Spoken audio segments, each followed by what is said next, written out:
1949 সালের 2রা মার্চ স্বাধীনতা সংগ্রামী ও কবি সরোজিনী নাইডু লখনৌতে মারা যান। সরোজিনী নাইডু ভারতের কোকিল নামেও পরিচিত। সরোজিনী নাইডু সারা জীবন মহিলাদের অধিকারের জন্য লড়াই করেছেন। তিনি ছিলেন ভারতের প্রথম মহিলা রাজ্যপাল। তিনি উত্তরপ্রদেশের রাজ্যপাল হিসেবে দায়িত্ব পালন করেছিলেন। 1925 সালে সরোজিনী নাইডু কংগ্রেসের সভাপতি হয়েছিলেন। তিনি প্রথম ভারতীয় মহিলা যিনি এই পদে অধিষ্ঠিত হয়েছিলেন। 1928 সালে তাকে কেসারি হিন্দ সম্মানে ভূষিত করা হয়। দেশে প্লেগ মহামারী চলাকালীন তার নিঃস্বার্থ কাজের জন্য সরোজিনী নাইডুকে এই খেতাব প্রদান করা হয়েছিল। 1969 সালের 2রা মার্চ সুপারসনিক বিমান কনকর্ড প্রথম আকাশে ওড়ে।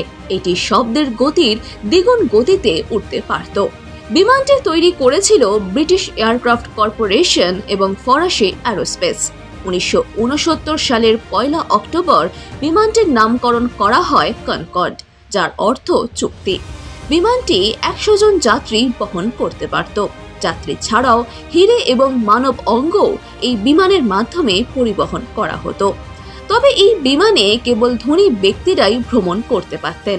এই বিমানে যাতায়াতের জন্য যাত্রীদের প্রায় 4 লক্ষ টাকা দিতে হতো, যা সাধারণ বিমানের ভাড়ার চেয়ে অনেক বেশি ছিল।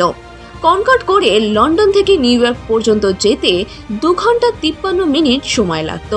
কনকর্ড তার পরিষেবার সময়কালে একবার মাত্র 29 ঘন্টা 59 মিনিটে গোটা পৃথিবী জুড়ে যাত্রা করেছিল। সুপারসনিক বিমানটি 2003 সালের 26 নভেম্বর শেষবার ওড়ে। 27 বছরের কার্যকালে মাত্র একবার 2000 সালে প্যারিসের কাছে কনকর্ড বিমানটি দুর্ঘটনার শিকার হয়েছিল।